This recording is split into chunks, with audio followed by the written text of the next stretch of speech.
হিন্দু ধর্মের মানুষ হয়ে বা সনাতনী হয়ে ধর্মের প্রচার করছি, ঈশ্বরের প্রচার করছি, দ্যাটস ইট, এটাই করছি।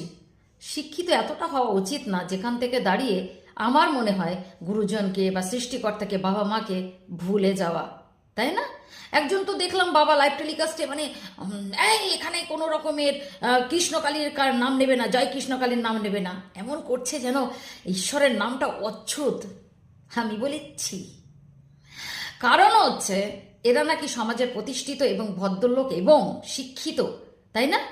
তো সত্যি কথা বলতে এরকম শিক্ষিত আমি হতে চাই না যেখান থেকে দাঁড়িয়ে আমি এতটা নিচে নামতে পারবো না। ঠিক আছে, এতটা নিচে নামতে পারবো না যেখান থেকে দাঁড়িয়ে ওই একই কথাই বলবো যে এতটা কেউ শিক্ষিত হয়ে যেও না যেখান থেকে দাঁড়িয়ে তোমাদের ভাষা তোমাদের বাবা মা বুঝতে না পারে। এতটা শিক্ষিত হয়ে যেও না যেখান থেকে দাঁড়িয়ে সৃষ্টিকর্তা, বাবা মা এবং গুরুজনদের